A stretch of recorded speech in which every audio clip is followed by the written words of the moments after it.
የምን ሞት ነው የምታወል? የምር ስለመጣሽ ገዜ ጋሸን ልጠይቅ ብላ ነው መሰል።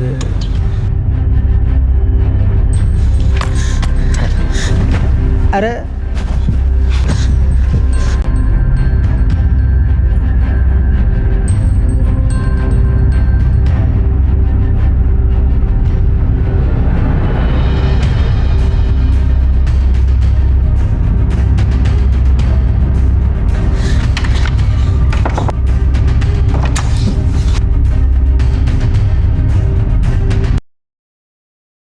ተጋሽ ልጅ የፈጠርሽው ነሽ ወይ ነው?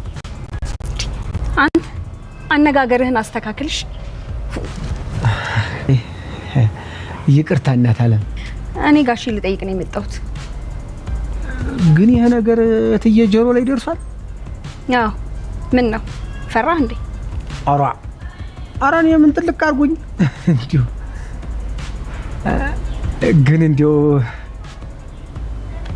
በጋሽም አይፈረድ ሸጋነሽ። ኧረ እባክህ እንዲሁ መዋሸት ምን ያደርጋል? እንዲሁ ጋሽ ወዱ አይደለም። ተንግዲህ አልፈርድበትም። ሰማለህ? ጋሽ ውበት የሚያታልለው ሰው አይደለም። ውበት አያታልለው። እና እንግዲህ አስደግመሽበት ነው። አሁን ልግባ ወይስ? ኧረ እትዬ ተፈቀደች ግቢና እንግዲህ ችግርም ታለ አለን ድምፅ አሰሚ። ችግር የለም።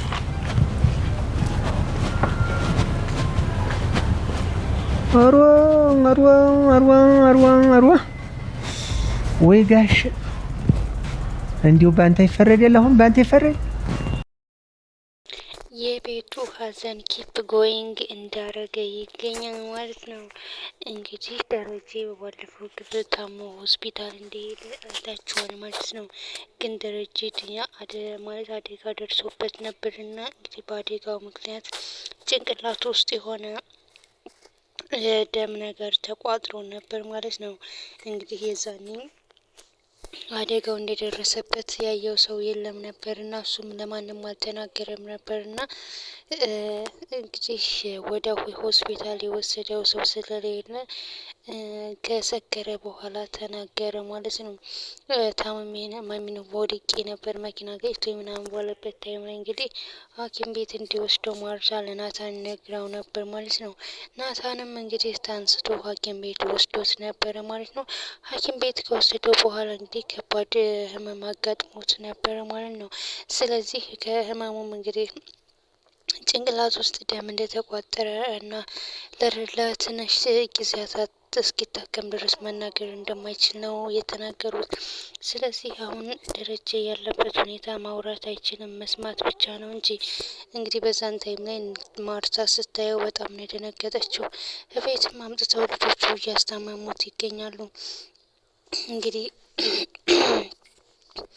እንግዲህ ልጆቹ እያስታመሙ በሚገኙበት ታይም ላይ እንግዲህ ከማንኛቸው ክላስ ሄደው አብጌል ከኔ ክላስ ነው፣ ውሃ ከኔ ክላስ ነው፣ ዳጣ ከኔ ክላስ ነው የሚተኛው እየተባባሉ ነበር። ምክንያቱም ማርታ ክፍል ለቅፉት ስላለችው በባለፈው እዛ መሄዱ አስፈላጊ ስላልሆነም እና ደግሞ ሌላ ነገር መፍጠር ስላልፈለጉ እንግዲህ አብጌል ክላስ እንዲተኛ ተደርጓል ማለት ነው። እና አብጌል ክላስ እንዲተኛ በተደረገበት ታይም ላይ እንግዲህ አብጌል ብዙ ነገሮችን እያወራችው ነበር ማለት ነው።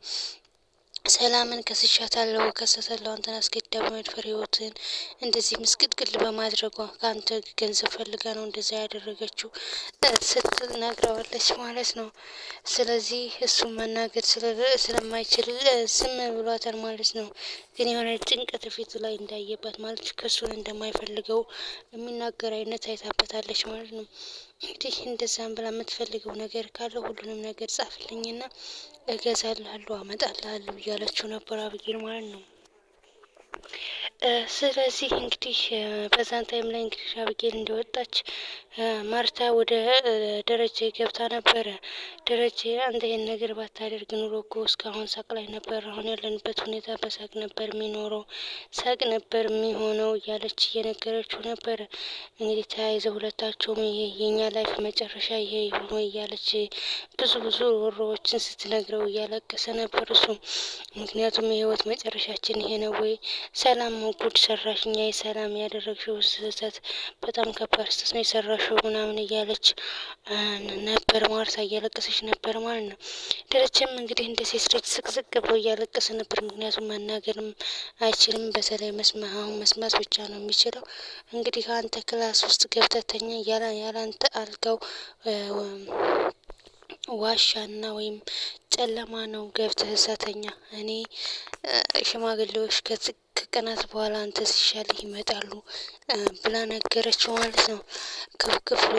በህጋዊ መንገድ በስነ ስርዓት በንብረታችንን እንከፋፈላለን እያለችው ነበር ማለት ነው። ደረጀ ምንም መልስ ስላልነበረው እሺ ከማለት ውጭ ወይም ዝም ከማለት ውጭ እንትን አላለም ማለት ነው። ምላሽም አልሰጠም። ይብን ጀስት ማልቀስ ብቻ ነው የእሱ መልስ አሁን ላይ። ምክንያቱም መናገር ምንም ማለትም አይችልም ማለት ነው። በዚህ እንግዲህ እሷ ሰላም ባጠፋችው ጽፋት እና ደረጃ አንድ ቀን በተሳሳተው ስህተት እንግዲህ የቤቱ ሙሉ ፓርቱ ምስቅልቅል ብሏል ማለት ነው። ሌላው እንግዲህ ቃዴስና ማነው ስማቸው ቃዴስና ነው አርጁን አንድ ላይ መጥተው ነበረ ቤት ማለት ነው። አብጌል ጨንቋት ነበረ። ግን ዳጣ ያው እንዝናናባቸው እንደዚህ አታድርጊ ምናምን እያለቻት ነበር። ባለፈው ክፍል እንዳያችሁት ናታን ለናታን አብጌልን አይወዳትም። ሲጀመር የሆነ ጥቅም ፈልጎ ነው ሊያገባት የሚፈልገው ምናምንና አጠናዋለሁ ፈትነዋለሁ የሆነ ነገር ብዬ እያለች ነበር። ያ ነገሯ ግን ወደ ሌላ ነገር ሊቀየርባት ይመስለኛል። ምክንያቱም እንትና ሲበዛ አስመሳይና የሆነ ቀላል ነገር ችኩል የሚል ነገር ነው። ኢቭን ከግቢ ሲመጣ አባቴ ምን ሆኑ ምናምን እያለ እያለቀሰ ነበረ። ምንድነው ይሄ ችግር? በቃ ችኩል የሚል ነው። የልጃቸውን ወግ ማድረግ ሳያዩ ምናምን አንተ የደረጀ መታመም ሳያስጨንቅ የልጅ ወግ ማድረግ ምናምን ትላለህ እንዲሆን አሁን እያለው ነበር ለደረጀ ማለት ገዜ ማለት ነው። እንግዲህ ገዜም ችኩል ነው ሄዱ ያኛው ነበር የሚሻላት ምናምን እያሉ ነበር ማለት ነው። እንግዲህ በጣም ፈትነዋለሁ ምናምን ብላ ናታን ተናግራ ነበር ማለት ነው። ናታን ግን ተይቅርብሽ ብሏል ነበር። ነገር ግን እህቴ የማትወደውን ሰው ለእንትን ብላ ማግባት አንተን ለመርሳት ብላ ማግባት የለባትም በሚል ለሷ አሳቢ በመሆን ነበር ማለት ነው። እንግዲህ ያንን ስትስላለች ብቻ ስልክሽን ስጭኝ ምናምን ብሏት ነበረ። የሆነ ታይም ላይ በፍቅረኛለሽ ወይ የለሽም ብላ ጠይቀኝ ነበረ ብዬ ጠይቄሽ ነበር ምናምን ሲላት የለኝም ምናምን አለችው። የለኝም ስትለው እንግዲህ በስልክሽን ስጭኝና ትዳር ላገኝልሽ ምናምን ብሏት ነበር ማለት ነው። እንግዲህ በቅድም ደውሎ አብጌልስ ደውላ እንዳሰማሽ እያላን ነበር ማለት ነው። ስለዚህ ስደውል እንዳሰማሽ ምናምን እያላን ነበር ማለት ነው። ስለዚህ እንግዲህ እሱ በራሱ ባመጣው ጣጣ ትዳሩ ከባድ ሆነና የሆነ ቅድም ደግሞ በዛሬው ክፍል ልሸኝ ሆይ ምናምን ስትለው ደስ ይለኛል፣ አይ ሌላ ቦታ አይሻልም፣ ሌላ ቦታ በቀጥታ አይሻልም ምናምን እያለችው ነበር ማለት ነው። ግን ያን ነገር እሷ የምታደርገው ለእሷ ለእህቷ ጥረት ብላ ነበረ። ግን ነገር ግን እሱ ወደ ሌላ ነገር አዙሮ ለአብጌል ደውሎ ተናግሯል ማለት ነው። ለአብጌል እንግዲህ ዳጣ እህትሽ ናት ወይ ምንሽ ናት ወይ እያለ ጠይቋት ነበር ማለት ነው። እንግዲህ ዳጣ እሱ ሲጀመር ለጥቅም ባይፈልጋት ስሬ ቀለበት እናድርግ እያለ ጨቀጨቃትም ነበር። በእርግጥ ብዙ ዓመትም ስለጠበቅ ሊሆን ይችላል እንደዛ ያለው። ነገር ግን ለጥቅም የሚፈልጋት አይነት ነው የሚመስለኝ። እና እንግዲህ ለአብጌል ደውሎ ዳጣ ምንሽ ናት ሲላት ምን ነው ምናምን እኔ ግን እንደ እህቴ ነበር ማያት ስትለኝ አመኛን ነበረ። ግን እሷ ውሸቷን ነው፣ እንዴት እንደ እህቷ አታይሽም